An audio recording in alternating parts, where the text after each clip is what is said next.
मित्रों, मैं हूं बिस्मिल आफ्ताब आलम और आप देख रहे हैं उर्दू हिंदी नॉलेज चैनल।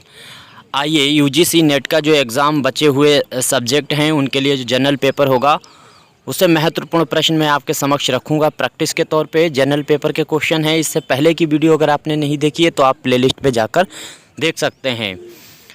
आज का पहला प्रश्न तो ये है कि रामगढ़ी विषधारी बाघ रिजर्व किस राज्य में स्थित है। तो पर्यावरण से संबंधित प्रश्न है, याद रखिएगा। राजस्थान में ये रामगढ़ विषधारी बाघ रिजर्व स्थित है। इसके बाद ये करंट से संबंधित प्रश्न है कि आसानी चक्रवात कहाँ उत्पन्न हुआ। तो आपको याद रखना है बंगाल की खाड़ी।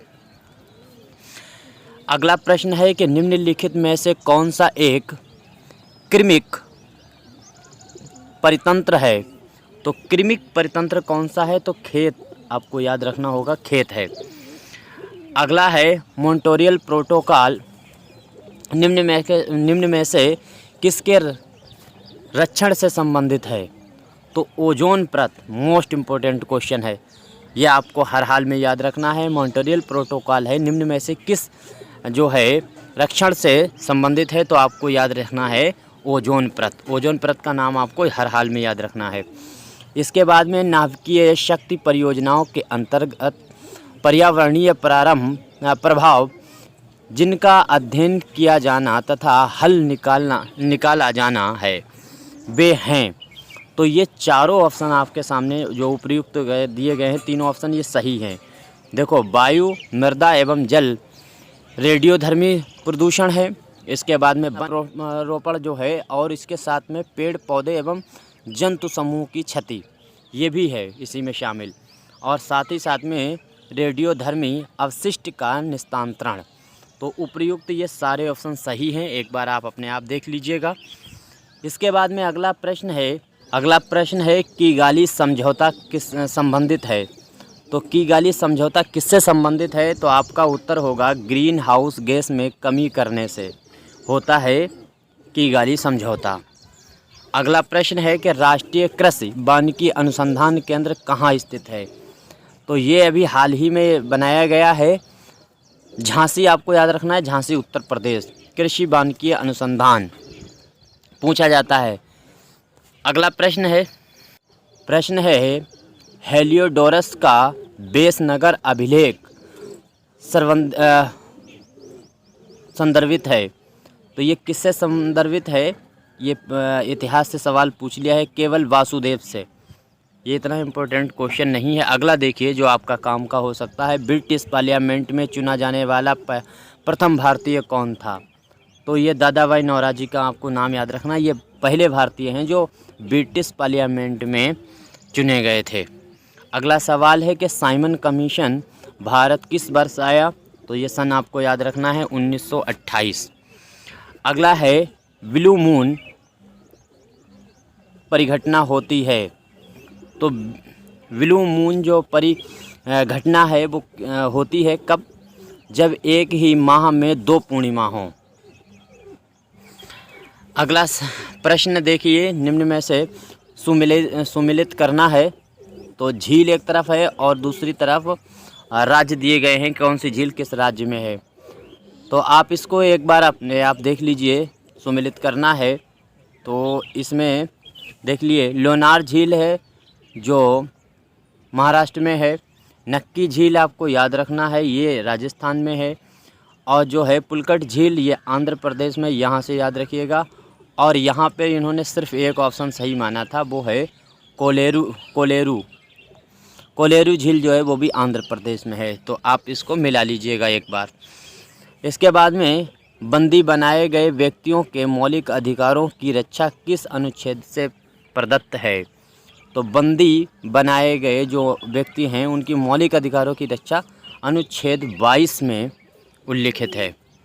अगला प्रश्न है केंद्र सरकार में उच्चतम नागरिक सेवा अधिकारी कौन है। तो मंत्रिमंडल सचिव जो होता है वो होता है केंद्र सरकार में उच्चतम नागरिक सेवा अधिकारी। अगला प्रश्न देखिए, संविधान के किस अनुच्छेद के अंतर्गत लोक सेवा आयोग के सदस्य को हटाया जा सकता है। तो 317 अनुच्छेद के अंतर्गत जो है लोक सेवा आयोग के जो सदस्य होते हैं उसे हटाया जा सकता है।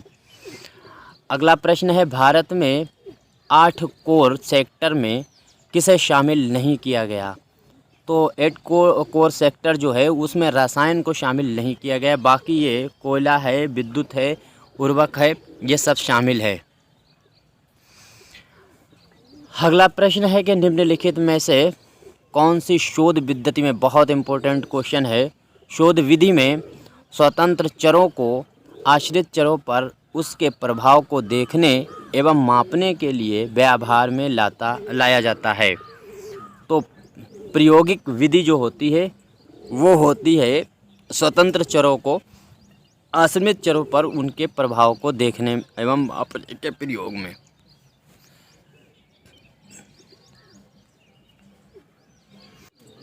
इंद्रियानुभव शोध में निम्नलिखित में से कौन सी विधि का प्रयोग होता है? तो वैज्ञानिक विधि जो होती है उसका प्रयोग होता है, याद रखिएगा। इसके बाद में अगला प्रश्न है, जांच पड़ताल की प्रक्रिया से एकत्रित किए गए मूल आंकड़ों को कहते हैं? तो प्राथमिक आंकड़े कहे जाते हैं, जो जांच पड़ताल की प्रक्रिया में एकत्रित किए जाते हैं आंकड़े, उनको प्राथमिक कहा जाएगा। आईपीसी का तात्पर्य है, तो आईपीसी की फुल फॉर्म पूछी गई है। फुल फॉर्म आपको वैसे भी आईसीटी से संबंधित जो प्रश्न हो उनकी फुल फॉर्म आपको हर हाल में याद ही होनी चाहिए। तो इंफॉर्मेशन एंड कम्युनिकेशन टेक्नोलॉजी, ये बहुत फेमस जो है आईसीटी जो है वो इसकी फुल फॉर्म है, इसको पूछा जाता रहता है, ये आपको हर हाल में याद रहे। इसके बाद में CAD का तात्पर्य क्या है, इसकी भी फुल फॉर्म आपको बतानी है। तो कंप्यूटर एडेड डिज़ाइन, ये आपको याद रखना है, CAD की है कंप्यूटर एडेड डिज़ाइन। अगला प्रश्न है, स्टोरेज डिवाइस जो एक ही डेटा को बहुत ही अलग अलग डिस्क पर स्टोर करता है ताकि एक डैमेज हो जाने पर दूसरी पर वही डेटा पाया जाएगा, उसे कहते हैं?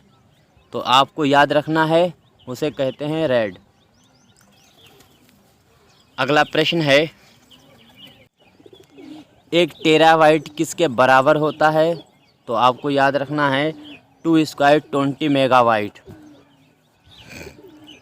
अगला प्रश्न है, एक ईमेल एड्रेस में सामान्यतः एक यूज़र आईडी और उसके बाद का चिन्ह @ लगा होता है, पता होगा, और उसके बाद ईमेल सर्वर का नाम होता है जो यूज़र के इलेक्ट्रॉनिक पोस्ट बॉक्स का प्रबंध करता है। तो ऐड लगाया जाता है, @ ये आपको याद रहे। अगला है, हाल ही में किस राज्य ने योग आयोग के गठन का निर्णय लिया है? तो योग आयोग के गठन का निर्णय मध्य प्रदेश ने लिया है, योग करवाने का।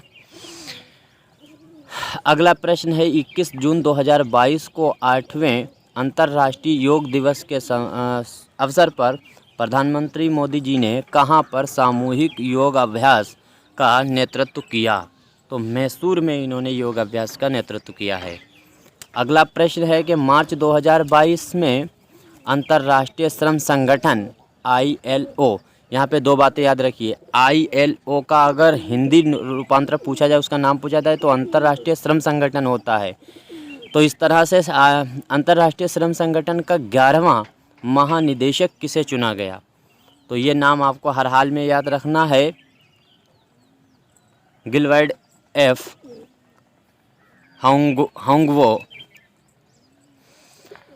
प्रधानमंत्री ग्रामोदय योजना PMGY को प्रारंभ करने का मुख्य उद्देश्य निम्नलिखित में से क्या उपलब्ध करना है?